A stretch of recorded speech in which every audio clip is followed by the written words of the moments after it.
Welcome to Doom Scroll Patrol, the show where we doom scroll so you don't have to. Today we're talking about some of the weird stuff that happened this week.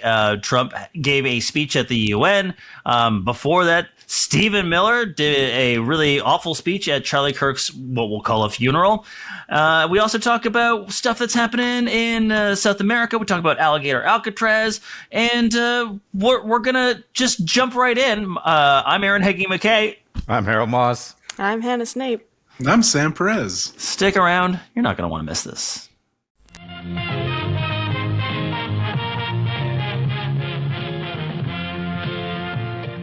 I know Aaron's always like, we movie podcasts are dumb, but we should just talk about movies and shit. It's fun. It would be a lot safer. I think at this point, I legit thought about like, maybe we don't do this anymore because like one of us will say something that will get you in trouble with the fascists. Yeah. And even great calling them ratings. fascists these days. Great for ratings, not necessarily great for your health. You gotta do what you gotta do. So I read a story today in this is like a local story in Toronto, and the cops busted a very well run like dark web drug, like basically drug operation, and they were called like Roadrunner or whatever. And it's just like, this is like a really successful Etsy shop. They just busted a really successful Etsy shop that was very good. Like they had their whole, like they had branding and everything. They had these marketing materials. And I'm just like, these are enterprising people that like, they have a good business model. They're doing it well. And like, I feel like this is not saying that this is like necessarily, I feel like our priorities are wrong on this one. Like these people aren't actually hurting anybody. They're just, I mean, maybe some people die from the heroin or whatever. My point is, but like, you know, like the steps they're taking to just like, we're just running a business, man. Like I feel like, I don't know, misplaced priorities on the cops on that one. But well, it's like, it's funny because it's like, it's impressive. Yeah, it's impressive. Impressive. Because like we would work with these people all the time. And it's like, to me, it's funny because it's like, aren't you technically winning at capitalism? Like, shouldn't this be celebrated? Like, you pulled yourself up by your bootstraps. Well, you got to have you're selling black tar heroin. Like, you're doing it on your own. You branded it. You marketed it. You're making money. Like, technically, we should be celebrating under the capitalist system. But I mean, you did the key thing, which was pulling yourself up by your bootstrap. So if you're a Sackler, you can actually be the main cause of a huge of the massive opiate crisis. Yeah, part of States. A huge amount of the demand is because of you. And probably pretty good arguments about CIA and various waves of drugs in order to fund the Taliban, letting heroin cut loose, crack in the 80s. So it's really not so much about a moral judgment on drugs as it's about who gets to be the dealer. Yeah. Was it Fort Worth or whatever? A whole bunch of fucking like people, like soldiers or whatever, just running drugs Fort out of Bragg. Fort Bragg. Yeah, I actually just read the book on that. That's going around. People are talking about that. Oh, dude, it's like, and it's funny because my dad, because he was like military guy, all this stuff. He never liked SEALs and all that stuff. And I just remember Navy SEALs, not the cute. No, fuck yeah, gonna club them SEAls. Yeah, no, he Just was all club those bastards. I do it for fun, bitch. He loved Navy SEAls, hated SEAls in the ocean. Ooh, Navy SEAls. No, but he used to never like them, and I always wondered why. And then he'd just be like, they're just like these walking action figures, like fuck these guys, blah blah blah. And then like I read this book, and I was like, oh, now I see it, because they're all just like all the American military industrial complex teaches them is how to be the best drug like narco traffickers in the goddamn world. Like that's all. What do you mean? I thought the whole point is to be able to be an efficient killing machine. I mean, yeah, and that's also a good tool to have when you're a narco trafficker is to be able to go in unseen, penetrate across borders. Because it's like, it's basically like the American military complex with all its like different like places to go and all that. It's created like the perfect drug smuggling like apparatus, which is like why like in Afghanistan, like why they were like we wanted I can't remember if it was Al-Qaeda or the Taliban, one or the other, but then we wanted one of them out because they were like, yeah, no heroin, because Afghanistan's like the perfect heroin poppy field growing country in the world. And then when the Taliban came in, they're like, we don't want this shit. Like, get it out of here. We don't want drugs in our country. And then that's when it's like, all right, well, I think we need to go to Afghanistan. And then one of the things that happened was the military's like, we got to get these poppy fields up and running, guys. And then sure enough, right after that, Afghanistan became, once the U.S. came in with all their, special forces guys, Afghanistan became the biggest heroin producing country on the planet. And like they were producing like tons and tons beyond the next producing country, like Mexico was like, they were producing like 10, 20 tons more than Mexico was a year. And Mexico's stuff wasn't as good. Like Afghanistan's heroin is like, they call it China White, is like as pure as it fucking gets. Like it's the best. And it was all because of like American military was like basically let it go and then we make the money off of it and use it to fund like the JSOC and all the black ops type of stuff. Like that's where they get a lot of their money is through drug trafficking. It's corrupt. Speaking of narco trafficking, now they're just blowing up random people on boats coming out of Venezuela that may or may not have drugs, even if they did, completely illegal. Yeah, like but Venezuela's got all that sweet, sweet oil. So what are you talking about? This is about drugs, not about oil. Yeah. Oh, but for some reason, the narcos are going to be in control of the oil somehow. I don't know. Yeah. It'll come out. Yeah. It kind of reminds me, it's like a harder version of what they're doing in Canada, being like, yo, there's so much fentanyl coming over your border, even though there's just fucking not. Right. And it's just like, maybe this is actually about our oil in the end. But I don't know. We are in a mad race to make oil worthless. That's the race. Anyways, Aaron. Let's talk about, I mean, if you want to talk more about the boat killings, but that's crazy. But yeah, maybe we should talk about some of the crazy shit coming out of Trump's mouth this week. Speaking of having America be so great as a world power, he made a speech at the UN, which I guess we could listen to the whole fucking thing, but like maybe we'll play some clips. The 15-minute speech that went an hour. Yeah, because no one's allowed to tell Granddad to take your meds and stop talking. Yeah, some hits from that. He complained about, first of all, he complained about the teleprompter and the fucking escalator breaking down. And so like there's a clip of him like just trying to get on the escalator with him and Melania, and whoever worked at the UN like stopped it as soon as he got on. And now he's like so fucking pissed about it. He is not letting it go. He actually like truthed about it, I think last night or whatever, saying a real disgrace took place at the United Nations yesterday. Not one, but three very sinister events. First, the escalator going up to the main speaking floor came to a screeching halt. It stopped like a dime. It's amazing that Melania and I didn't fall forward onto the sharp edges of these steel steps face first.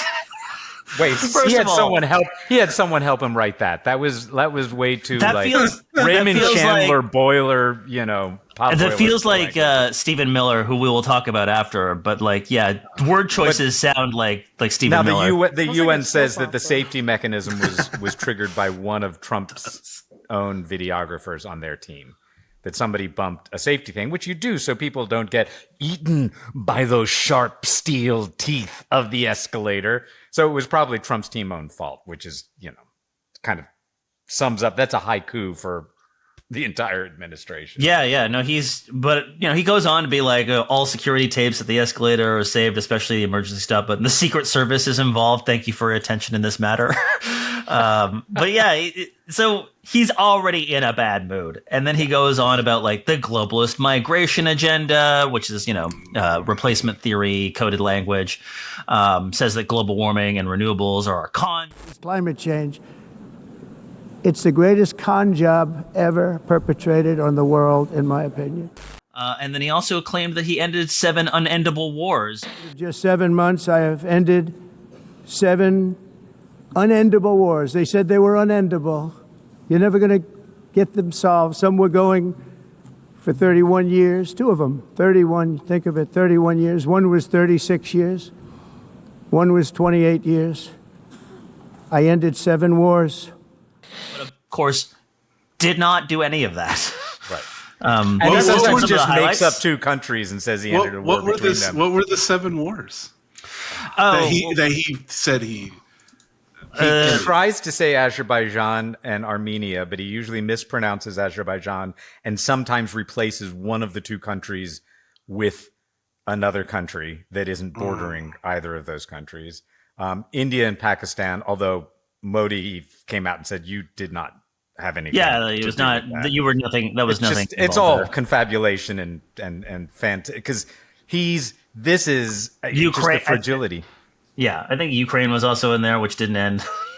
So they're still fighting, right? He's still absolutely can't get over the fact that Obama got a Nobel Peace Prize, and we can argue whether that was right. Oh yeah, he also asked for a whole bunch of prizes.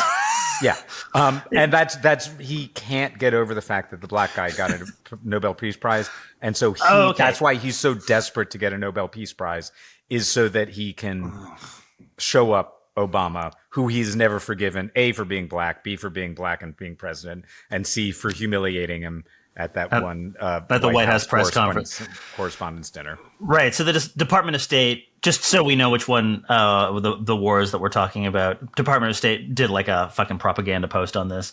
President Trump ended 7 wars in just 7 months. Cambodia and Thailand. They're, I don't know, man. I mean, maybe he did something in there. Kosovo and Serbia, DRC and Rwanda, Pakistan and India, Israel and Iran, Egypt and Ethiopia, Armenia and Azerbaijan. And yes, here's Mehdi Hassan, just clapping back, being like, Egypt and Ethiopia weren't at war. Kosovo and Serbia were not at war. Israel attacked Iran with Trump's blessing, and then Trump joined in. The president of the DRC says his war isn't over. The prime minister of India says Trump had nothing to do with the ceasefire in Pakistan. That was a nice little clapback. Fun times we're having for fragile, fragile men who need to have their egos stroked by force. Please love me. Yep. And speaking of terrible speeches, you want to go right Sure. into our Goebel. I know, he's really not a cosplayer because he's just doing it. Oh, he's just Goebels. Yeah, no, he's a natural skinhead at this point. Stephen Miller, who is I guess he's the press secretary, comms director, whatever he is. He's high up within the. He's actually, I think, the only person from the previous administration. Now that I think about it, that stuck around pretty much. And Charlie Kirk's. We'll call it a funeral, but that was basically a triumph of the will rally. Stephen Miller just went full fucking Nazi, and if you want to click on that, I have it queued up to basically where it kind of crescendos. You have no idea the dragon you have awakened. You have no idea how determined we will be to save this civilization, to save the West, to save this republic. Because our children are strong, and our grandchildren will be strong, and our children's children's children will be strong. And what will you leave behind? Nothing. Nothing. I hate listening to this guy. You don't have to. You can just No, I'm stop. just. I know. I can't access the damn chat. What? If you have nothing to offer, you have nothing to share but bitterness. We have beauty, we have light, we have goodness, we have determination, we have vision, we have strength. We built the world that we inhabit now, generation by generation, and we will defend this world. We will defend goodness, we will defend light, we will defend virtue. You cannot terrify us, you cannot frighten us, you cannot threaten us, because we are on the side of goodness, we are on the side of God. Oh, there's a dog. Oh, The dogs can hear the Nazi. dog whistles. They can hear all the dog whistles. I promise you, my friend, I promise you, my brother, we will prove worthy of your sacrifice. We will prove worthy of your time on earth. We will make you proud. We will finish the job. We will defeat the forces of darkness and evil, and we will stand every day for what is true, what is beautiful, what is good, and we will achieve victory. Oh, okay. That's I about maxed out on Goebel. Yeah, no, redo. yeah, Ruby was Are you now very upset. are you now a fash maxing Nazi pilled? Yeah, totally. I mean, I'm into. We will achieve victory. Okay. So some people pointed out, there's this guy on Twitter, Jim Stewartson, pointed out how this is basically stolen from Joseph Goebbels, plagiarized. Like he's not even smart plagiarized. enough. Yeah, just fully plagiarized. No, from it's The not Storm Is about Coming. being smart enough. They're saying we can do this now. Yeah, It's just a call out to all the Nazi boys and girls saying, Yeah. we're just straight up Nazi now, and what are you going to do about it? really wish he was just more of a Simpsons fan, and he just like adding those little Simpsons Easter eggs for everyone to be like, oh, that was fun. But no, he decided at 14 or whatever that Adolf Hitler, that's my dude. So just to read some parts from the Storm Is Coming by Joseph Goebbels in 1932. So our dead comrade Horst Wessel wrote, and we are fulfilling his prophecy. The others may lie, slander, and pour their scorn onto us. Their political days are numbered. They promise you, workers, citizens, and creative Germans, a rank of freedom and beauty and dignity. People rise up and storm, break loose. You're witnessing the builders, the will-bearers, and our ideas of our worldview. Well, we the people have awakened. We have arisen against our oppressors.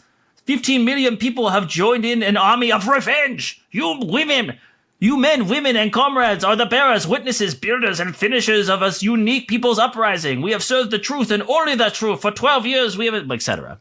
So yeah. Now you have me reading a Nazi speech on. We didn't have you reading a Nazi speech. You brought it up, bro. I'm just saying that that's never going to be taken out of context. Oh, right. Yeah. Yeah, other than the explicit mentioning of an uprising, it's pretty much exactly the same thing. That's why this video is called How to Punch a Nazi. I was just going to read from the story where the Miami Herald reports that about 2/3 of the 1,800 immigrants who were held there in Alligator Alcatraz in July have gone missing from ICE's online database, with their families unable to locate them. Yep. Yeah, I was Yeah. watching a video of someone who was going through the NASA satellite data, because they take infrared of heat signatures, and they document heat spikes on the land of the Earth, and they were going through and in the middle of the night, a couple of weeks ago, there was an incredibly huge heat spike right close by to Alligator Alcatraz, and it was very suspicious because they likely have incinerators for medical things, because a lot of large facilities do. But of course, the worry is is that They're disposing of bodies because by intention. I mean, there's so much corruption in it. And that's the other thing, is that the evil and the grift and the corruption, there's just so much money being scooped in, and that's where we've got the head of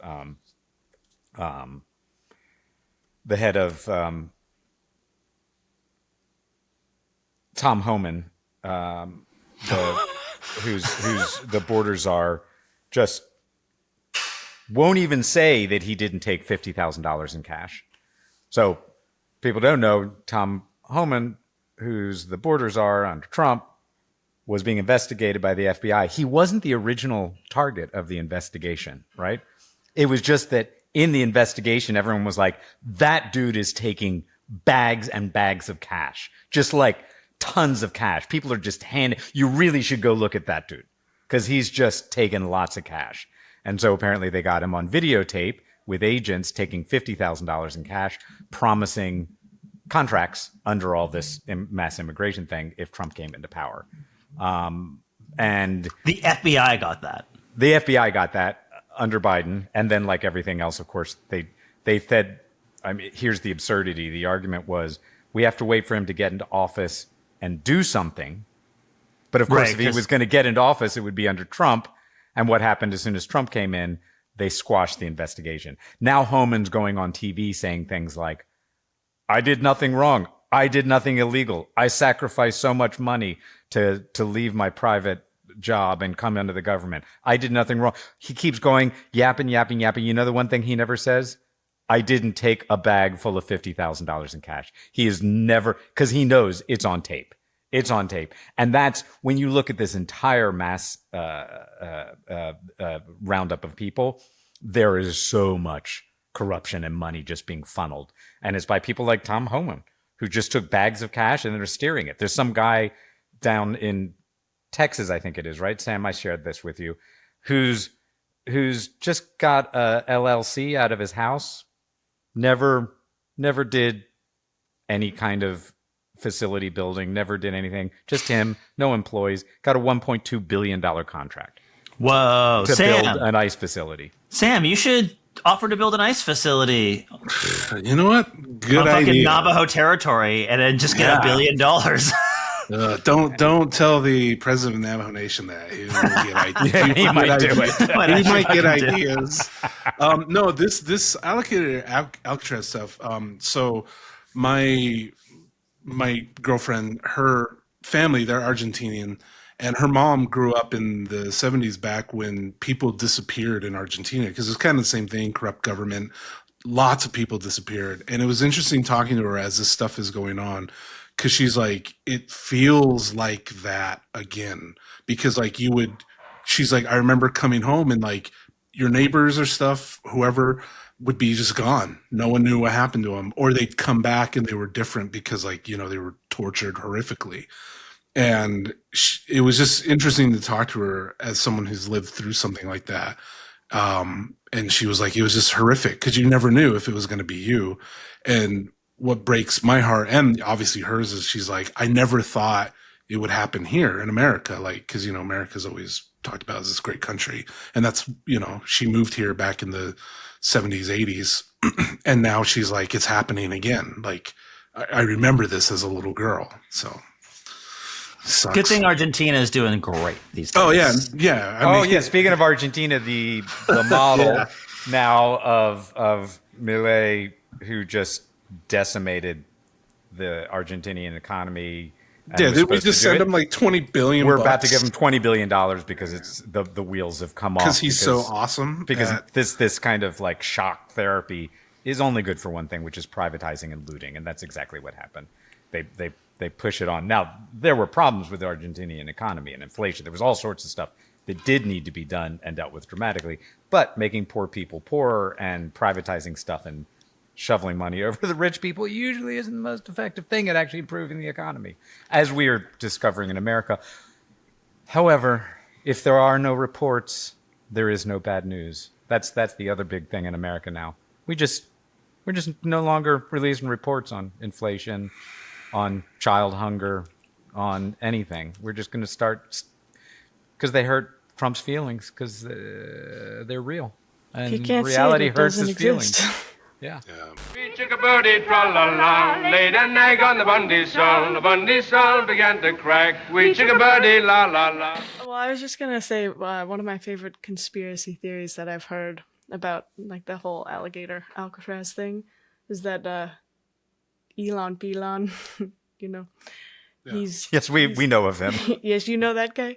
Well, he wants to do like the whole neural link thing, and he wants to get it up by 2035 or whatever. Oh shit! Like a shit ton of human subjects. Of human, so he can, You said this was your favorite conspiracy theory? I mean, that's pretty creepy. It's pretty creepy, and also it's. I mean, when there needs to actually be evidence of that particular thing. That it certainly is there's plausible. nothing actually.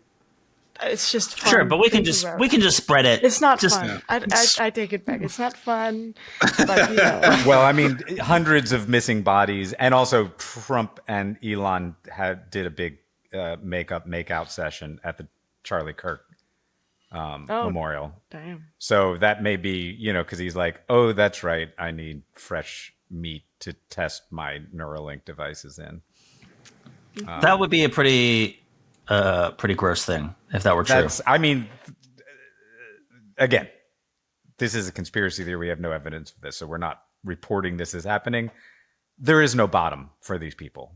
There is no bottom. We know as soon as they came in, ending HIV medication, that's going to mean millions of infected kids that didn't need to be infected. There is no bottom. There is no bottom. There is no number of dead bodies that they'll be like, oh, that's one too many dead bodies. There is no bottom. There is no limit. There is no moral center. There is only what they can get away with and how they get stopped. Just like an all top party, there's no bottoms. Peak humor. Peak humor here, guys. This episode is like I'm looking for the hole I can't fill, but But it is interesting because you'll see like reports of detainees who get transferred out of the facility to go to like emergency medical care in like hospitals because they don't have the proper. No, they don't have the proper anything. Well, especially if they're like, there. Not giving them enough food or water, they're going to eventually need to go to the hospital. But I don't know all the details, but the records are very suspicious. The records are very suspicious, and they don't. I mean, and look, what's going to happen at these? I mean, I just friends of mine made a brilliant film called Trouble the Water, which was about Katrina. It's like firsthand accounts, and it was playing recently again. And I went to see it with them, and it was shocking to remember how horrible the Bush administration was during Katrina, because they literally just didn't send people down to help. And they left old people and old age homes to die. They left prisoners just to drown in their cells. Just that, the number of deaths from Katrina. First of all, there was the levee system that they knew that they were neglecting. But even after that breached, they could have sent help down, and they simply didn't. And that's what we're already seeing. We saw it in Asheville, and that's what's going to be happening at these centers, because already there was flooding at Alligator Alcatraz before any significant storms. They just build it too low in a fucking swamp. So imagine what's going to happen there when it's hit by a devastating weather event. Maybe they all drowned. I've mentioned this before, but the American empire was impossible to take on and take down. You could beat it locally. They beat it in Vietnam and Afghanistan, pretty much everywhere. You could beat the United States as an empire locally. But yeah, in fact, any sort of insurgency world or any insurgency conflict, they just unwinnable. Unwinnable. But you couldn't beat the American empire in terms of the fact that it was like the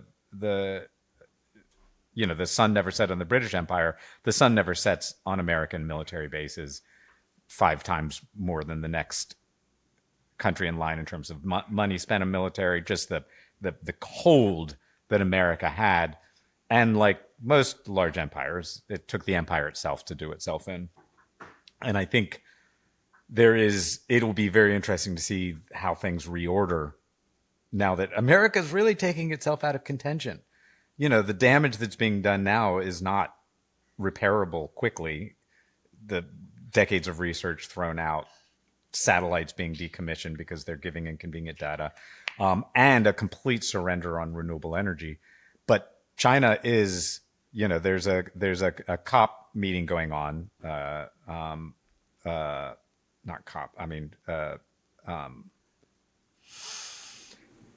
there will be a COP. Isn't that COP is happening? No, it's happening. Oh, the one on biodiversity or the one on climate? No, there's a climate one happening. Yeah, climate. There's one every year at like November. Yeah. Well, there's a pre-meeting on it. There's some of it because China just COP, committed. for people who don't know, is a conference of the parties. It's the UN gathering of a bunch of nation states to talk about either climate or biodiversity. There's different ones, but the big one is the climate one. Right.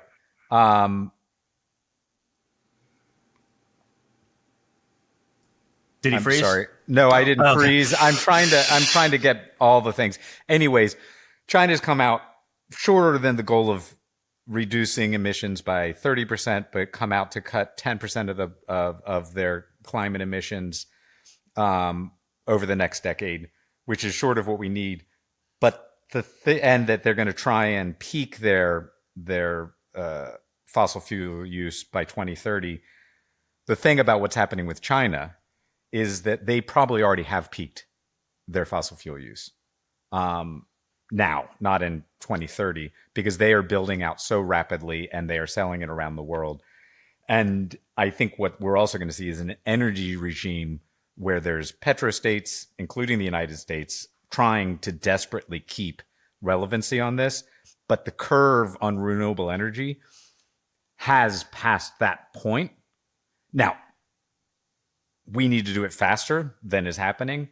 But it's one of the big question marks for the survival of human civilization, right? Is the curve on renewable growth so great now that actually fossil fuels start to become worthless in the ground, which is what's needed on all of these things, and it will transform the global power order fundamentally. Because the last 100 years, if you controlled the oil, you controlled the world. That's why the U.S. has military bases everywhere. If suddenly that oil is worthless and that energy is decentralized, and that's what China's driving. Where does it go? I don't know. Aaron, you think about this a lot. Sure, yeah. I mean, it's Dune, right? Whoever controls the spice controls the universe. That was very much corollary to oil, and we're now seeing a regime where you can kind of start to make your own spice at home. It's fun. You sell it over the dark web. But yeah, I think it does reorder power relations in a big fundamental way, because if you can create energy at home, right where you are locally, store it and use it, and you don't need as much, at least, these flows of fuel, then the stranglehold of whoever is selling you these things is lessened, right? And the biggest producer of oil and gas right now is the United States, and they have all these other client states like Saudi Arabia. And if you don't have to rely on them, then they get less money, and they don't have as much power over you to do these sorts of strong-armed trade agreements where they're very lopsided. And like currently what we're seeing now is a huge push for LNG. And a lot of that is to try to get ahead of renewables being built out in places like Asia that have like unstable utility grids that are just like, no, you're going to do fucking gas. And if you don't, we are going to tariff the shit out of you. And you're going to buy our gas from us. And so that's what this whole point of like having all of these LNG thing with liquefied natural gas facilities in mostly on the west coast of North America, both mostly in BC and then a lot of places in in the United States as well. So yeah, and they're building out basically 500 gigawatts of utility scale solar and wind. This is China. What they've already got. This is China adding to 1,400 gigawatts already online, and everything about renewables is just like climate change. It goes faster. It gets cheaper faster. Like everybody, all the nuke bros, we just did nukes. It's like 10 to 15 year timeline to build out a nuclear facility. Not even dealing with the waste, cost overruns. It's so crazy expensive. So crazy expensive. It's already that boat has sailed. It's about. Look, if you have nukes in your backyard already, it's like, okay, yeah, use them, right? Use them, but like, don't build new ones. That's fucking stupid. And now China is building airborne wind turbines, some megawatt level airship to capture high winds. Here, I'm going to put that in the chat. That sounds like science fiction. Yeah, but you can look at it. It's it's a big kite. First flight. It's a big balloon kite, basically, and it will it's a harvest megawatt scale high commercial altitude system. Jet stream energy. And one of the applications for that is in remote areas that don't have a strong grid. You can just float these things up, and they do it high altitude, so it's above the storms and things like that, and you're doing energy. Doesn't need a tower, deep foundation, reduces material use by 40%, cuts electricity costs by 30%. There's so much energy in the world. We're using such a tiny little piece of it. And like that's, we've obviously said this before, but that's the fundamental question of our time, is whether the wealth concentrated by having that first access to a portable, potent, condensed energy form of oil and gas and coal can be held on long enough, or can we break through and let all this incredible virtually unlimited amounts of energy be unleashed? There are people, and I just want to address a little talking point that the right does. There are people who believe that oil and gas is like very much the foundation of our current civilization, and they're not wrong in terms of it's very much important for like materials and these sorts of things, and certain energy quality is different. So if that were true, then wouldn't you want to be very careful on how you use it? You wouldn't want to increase it unnecessarily. You would want to be very efficient, because otherwise your civilization will run out as soon as it becomes too expensive to even use it, right? But of course, the push is to just burn fucking more all the fucking time, because you're trying to grow, your corporate margins on this, because you're in a competition with other corporations and other nation states, etc. So it falls flat on its face. If we were talking about it as a rational resource management position, you'd be like, how do we shepherd this very precious resource? Yeah, how do we use as little of this as possible? Yeah.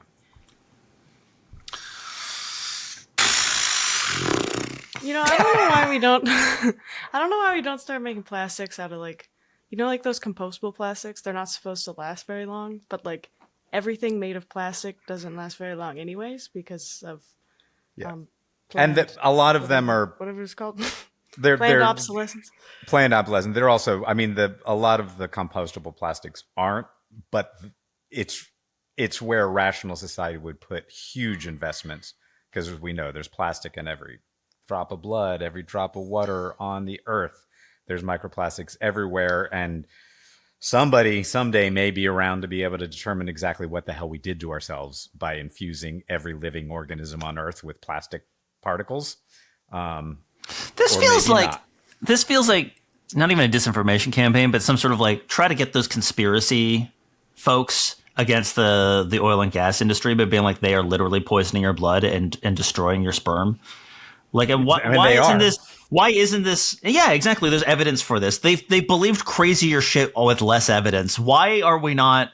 I don't know who the we would be in this situation, but like, why is this not happening as like the day Aaron proposes conspiracy theories? A counter disinformation campaign to actually, and like fucking milk is full of estrogen. Like these fucking, like it's literally just you're drinking from a mammary gland. What the like is what? What else do you think is in there? So like anyway, this feels like there's room for a counter disinformation campaign that we're just leaving on the table because we the left are too pure for it or some shit like that. Anyway, if anyone wants to keep give me a bunch of money to run this campaign, let me know. Keep the blood of the nation pure. Is that like the kind of angle you're going for? Purify your balls. It's not about I joke. I don't have an interest in running that campaign. Or do I? My DMs are open, but I joke about my DMs being open. No, they're closed. My DMs are closed. Don't be sliding into my DMs. We talk to you. You don't talk to us. I'll say we can end on this story that I thought was fun and sad at the same time. It was recently the Department of Homeland Security just real bangers on their social media because they're trying to appeal to kids and make it very memey. But they recently did one of shots of ICE agents arresting people, and they were playing the Pokemon theme song, "Gotta Catch 'Em All," intercutting with Pokemon, which is in very bad taste. I love that song. But the Pokemon Company International just came out and said, "We are aware of a recent video posted by the Department of Homeland Security that includes imagery and language associated with our brand. Our company was not involved in the creation or distribution of this content, and permission was not granted for the use of our intellectual property." And this has actually been happening a lot with the Department of Homeland Security. Theo Vaughn, which is kind of like their weird little stooge in a way, but he got upset because there was like a clip of him saying like enjoy deportation because it was like to a fan or something. No, he wasn't saying enjoy. It was like so you got deported. Oh yeah, something like he actually wasn't celebrating. He was it was a friend was like was like, "Hey, my friend got deported. Like, what do you have to say?" And he said that, but they used that. So like Theo Vaughn was basically like, "Yo, DHS, I didn't approve of this. Please take this down immediately. Though he also asked for a he check. said, please keep me out of your banger deportation videos, quote. And they've also been doing like things with other things. I mean, Theo Von has a lot to answer for. Yeah, he's an he's- asshole. But Yeah, I mean, he's like it's just ostensibly a comedian, but very much within the whole making a Nazism mainstream. yeah. But it was just, I don't know. Like Hannah said, that was my reaction when it popped up on my Twitter feed, and I was just like, God, you fucking people suck. God damn it, you all suck. Which I know there's obviously bigger things to be worried about. Well, like, but it's way more propaganda But it's just, efforts of celebrating the bigger Yeah. things. I mean, it's not actually separate. Yeah, So because that was a high note. That was our high note, Sam. That was our ending on a high note. Yeah, sure. I mean, appropriating Pokemons to celebrate Nazi fucking- deportation regimes. I should probably not say Nazis since there's only some of them are actual Nazis, like Stephen Miller. The rest are just fascists in a sort of way. But that's a stupid distinction. I think the one thing I will say is that at least the Nazis had fucking taste. Like their propaganda was like trying to be artful and shit like that. This is just crass memes and like it's like fucking. So I don't have a bid on this. This is just something occurring to me now. But like, at least there was like Wagner for fucking the Nazis. Like this is just fucking Pokemon. What is this? Hugo Boss for their uniforms. They had taste. They had taste. Well, they have taste. Like, I'm sure. Did you see that song that he's like some rapper that he's like big into Trump, and him and this other white rapper celebrating lynching. Yeah, lynching, like literally. like they have that guy, and he basically wrote like him and this other honky made this song about like lynching people. Like, we get a tree and a rope and it's sundown and we lynch people. Not an That's what we do. Like that's literally like the lyric. I'm one step removed from the actual lyrics of this song. No, that's it's like that's not an the shit exaggeration. they get. That's what they're like. Well, first of all, art they is. steal black music Which genre this guy, and this to then guy is celebrate white. lynching. He is white as the day is long. He has a black accent. He speaks in bad AAVE, and then he's like rapping all the time. And he always wears like my "Make America Great" hat. I think he has like a Donald Trump chain because like they can't stop just like licking this dude's nuts, and like it just fucking sucks. It just is awful. I hate. Well, you know, all of a them. good song that makes me happy. I'm gonna read the lyrics. I'm not partial to the Marshal or the plutocrats in their beaver hats, and the fascists have the outfits, but I don't care for the outfits. What I care about is music, and the communists have the music. Where's that one from? Who said this? It's a song. It's called "The Communists Have the Music" by They Might Be Giants. Oh, that's from the guy. It That's might be They Giants. May Be Awesome. Giants. Yeah. That's awesome. Well, the guy, just the actual. First of all, the rapper is named Forgiato Blow, and country singer J.J. Lawhorn. But the title of the "Hang 'Em Up High at Sundown." I mean, there's not ambiguous. And if you don't know, for those who don't know, sundown towns. What a sundown town in America is, and they still exist, although it's clearly not legal. Canada at the had them moment. too. Canada had Sundown them too. towns are, if you are not white, don't be here after sundown, or bad things will happen to hurt. you. Yeah. And there were signs. Yeah. It was not an ambiguous thing. So hang them up high at sundown. They are just call. There's nothing ambiguous here at all. They are calling for lynching brown and black people. It is, and that is, yeah, that's what they got. That's what they got. Just to tell you where Mark Zuckerberg is on this one, you can watch it on fucking Instagram. If you do Hang 'Em Up High at Sundown and you search Google, it doesn't show up on YouTube first, so that's something. First search result is Instagram. So Interesting. thanks, Mark. Well, along with Hannah, I can end on my favorite lyric from a song. It's by the Yellow River Boys. And it goes, I filled up my mason jars with hot whiz, dog bowls with foamy piss, puddles behind dumpsters, no, I don't give a shit. Because when I get on down to my knees and guzzle it down, well, I'm the luckiest man in this whole damn town. I'm a piss pig freak, oh yeah. Wow, that was awesome. And wrap. Thank you for listening to Doom Scroll Patrol. Like, comment, and subscribe to Undeniable Network for more content and to support our work.